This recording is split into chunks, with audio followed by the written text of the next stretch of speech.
So ang gagawin natin, tatry natin yung 12 volts. Hugutin natin ito. Kabit na natin ito dito.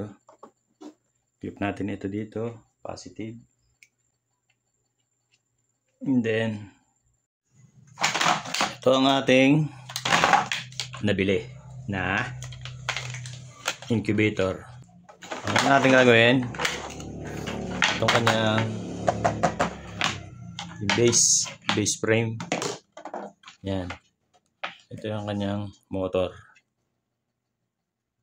Then, i-connect natin ito dun. Dito. Yun. Makikita nyo yung kamay ko. Ayan o, ayan o, yun o. Okay. And then, may kasama yung frame. So, ito hindi muna natin ito magagamit. Kapag last 4 days o 3 days na, tatanggalin na yung motor. Ano?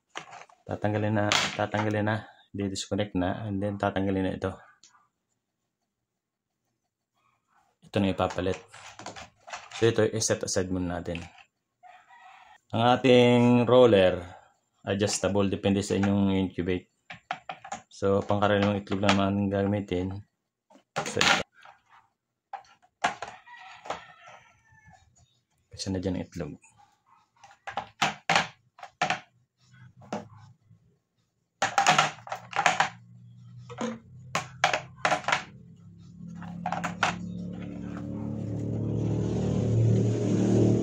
Habang nakaikot yan, sasabit dyan. Sabay-sabay na yan.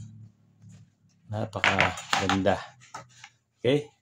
Then ito maikli dito. Talagang walang gear ito kasi. Ito nang magdadala dyan. Itong katabi niya. Sukatin natin ang itlog. Okay, yan. Ganyan maging setup niyan. Malaki-laki. Sukat natin. Yan. Next, itong middle frame niya bubuuin natin. So, nakalagay naman. Ito sa taas. Ayan. Ito, nakataas yan. And then, yung arrow niya, na, ayan. Tsaka ito. Nakaimbos sa labas. Siyempre yung isa nakaimbos din sa labas. Ito pinakamagiging lock niya dyan. Oh. Yan. Boom. Boom.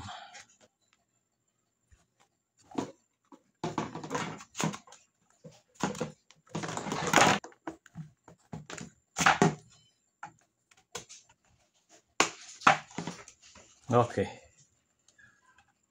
Goods na yan. Papatong lang natin yan dyan.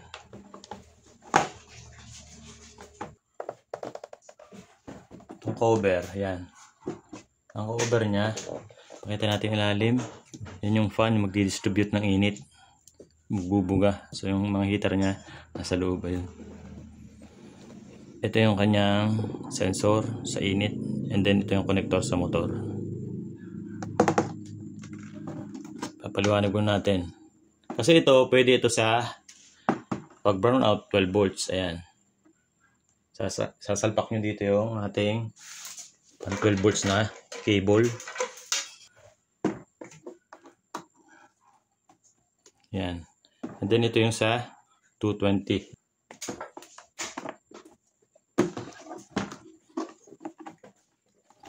Okay. Paliwanag natin itong panel. Itong digital. Pag ito yung nakailaw, ibig sabihin, naandar ang kanyang fan, yung init. Hindi pa niya nare-reach ang init ng loob. And then itong padalwa, nasa baba, kulay green ito. Ito ang nag-indicator na naikot ang ating motor. Okay? Itong set, pipindutin nyo kung gusto nyo i-adjust itong ating temperature. Pero naka-set na yan ng 37.8. Suggested ng factor eh. Pag i-set nyo, mas gusto nyo babaan o taas, just in case, pindutin nyo ang set and then magbiblink yan. Pipindutin mo ang plus kung magdadagdag and then yun. Ito namang ilaw na ito, para dito yan sa pang-test ng itlog, kung siya ay may similya o wala, after mga 8 days. Okay? Try na natin. Kukonek muna natin ang ating motor.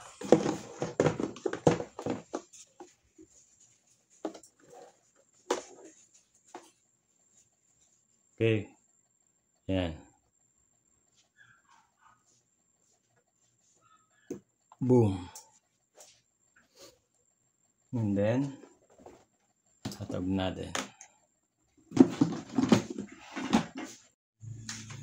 Try mo muna natin yung ating egg turner. Ayan. Buksan natin ang bahagya yan.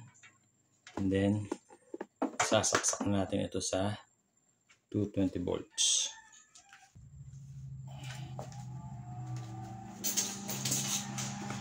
Yun.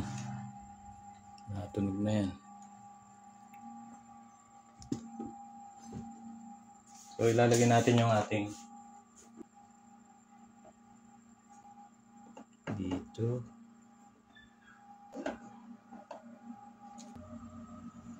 Ito yung kanyang temperature.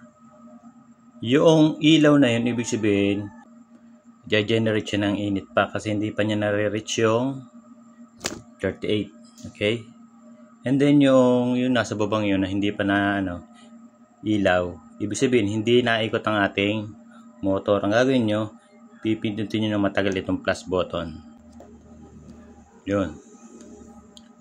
Ibig sabihin, naikot na ng dahan-dahan ng ating roller. Okay. Ang ikot niya napakapino.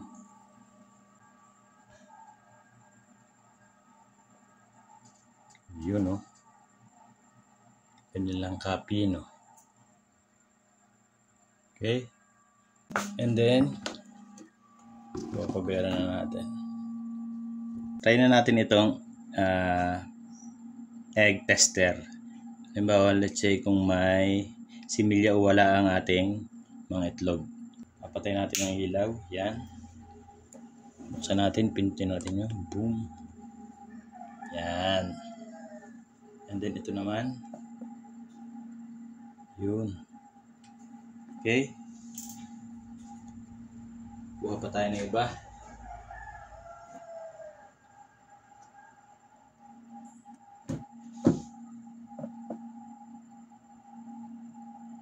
Yun, yan, maganda ito kasi may nabubuong embryo. Yan,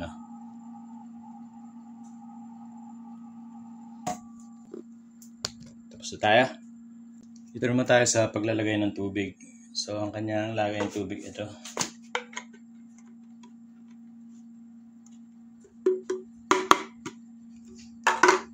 And then yung ating hose, kabit natin doon, lagyan natin doon. So mangyayari dyan, pag idinin mo, automatic maganda siya. Yun, para pag ititiwarik nyo hindi mabububo bago nyo ilagay.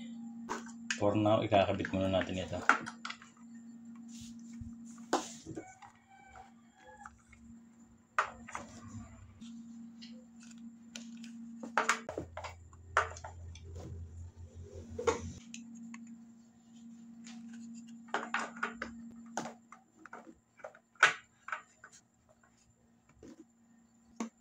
Lalagyan natin ito ng tubig.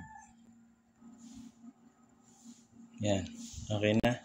So, ito ang purpose kasi na itong tubig, siya yung magbibigay ng humidity sa loob. Pag siya ininitan, evaporation. Siyempre, para hindi maiga yung ating mga egg white.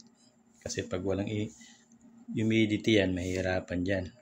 May iigay ang ating itlog. Yung ganun lang yan.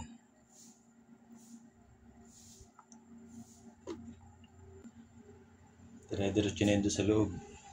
Nakakalat na yun doon. Then lalagyan na uli natin ang dalawa. Fire in the hole. Boom. Yeah. Okay. So, ganyan na lang yan.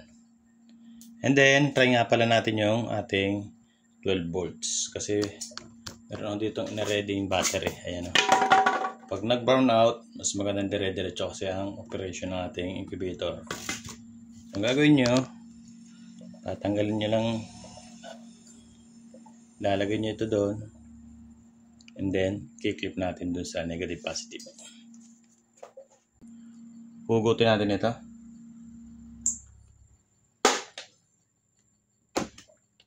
Ayan, para malinaw. And then, kabit na natin ito dito. Positive sa positive. Huwag na huwag magkakabaligtad, syempre. So, clip natin ito dito. Positive. And then, ayun. So, hindi ko naman, inilapat ko na lang. So, diretso na yan. So, ganyan kaganda ang ating incubator na yan. So, after, titingnan natin yung kanyang output. Thank you.